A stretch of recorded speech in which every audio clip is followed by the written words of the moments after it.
زید بن سعنه دا یو یهودي عالم و چې کله نبی علیه الصلاۃ والسلام مخ مبارک ته وکتل نو د نبوت ټولې علامې پکې وپېژندلې چې دا حقیقي پیغمبر دی.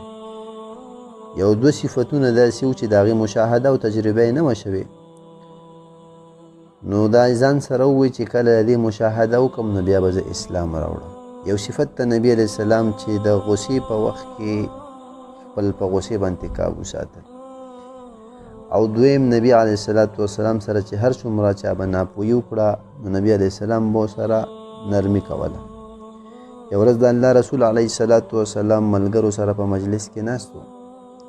زید بن سعنه دی راغی او د نبی علیه السلام د صحابه صفونه یې مات کړل، د الله رسول څخه کېناست. د نبی علیه السلام ګریبان یې ونیو او په کلکه سره یې راښ کړو او ورته وی ای محمد کم کرس چې تا ما نه اغستی دی هغه ماله راکړه. څه وخت کې الله رسول د ده نه یو څو درهمه قرض اغستی و او د هغې په ادا کولو کې څه ټیم پاتې و، خو دی د هغې ټیم نه مخکې رالی، یعنې خپل دا صفات چې کوم د نبي علیه السلام دي هغه ګوري چې پاک اشتیا و که نه. او تاسو بنو هاشم چې کله قرض واخلئ نو په یې کې ټال مټول کوي، یعنی دی خپل خیال کې نبی علیه السلام لوز غصه ورولي، داسې خبرې ورته کوي چې د الله رسول علیه السلام ته د غصې خبرې وشي صبر کوي او که نه کوي. کله چې دا حرکت عمر بن خطاب رضی الله تعالی عنه ولیدو خپله تورې راویستله او د الله رسول نه اجازه طلب کوي چې د الله رسول اجازه راکړه دا سر ته قلم کړه.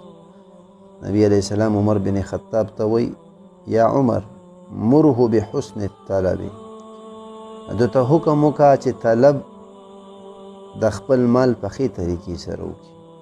ومرني بحسن الاداء، او ما ته وعظ او نصیحت وکړه په ښایسته ادا کولو سره چې ده ته ادایګي په ښایسته طریقې سره وکړه.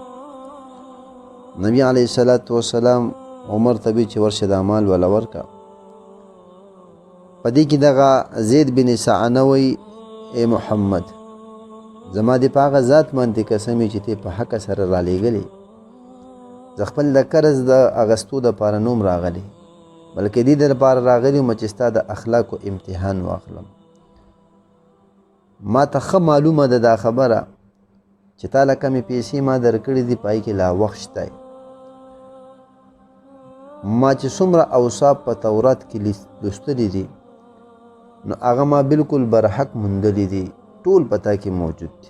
صرف دا دو صفاتو چې د دې تجربه زمانه وه، مشاهده مې نه وه کړې، یو د غصې په وخت کې د ستا بردباري، او دویم د ناپوه انسان د ناپوهۍ په وخت کې نرمي کول د هغه سره. دا دومره ښایسته صفات دي چې د هغې مشاهده ما خپل په سترګو باندې وکړه او د دې خبرې ګواهي ورکړه اشهد الله اله الا الله وانک محمد رسول الله. زه ګواهي ورکوم د الله د وحدانیت یوازیوالي او یقینا ته د محمد د الله رسول، او زما قرض دا په مسکینانو یتیمانانو کې دا ورکه تاله چې کوم ما قرض درکړی دی. دا صفاتو زمونږ د خوږ پیغمبر نبی علیه السلام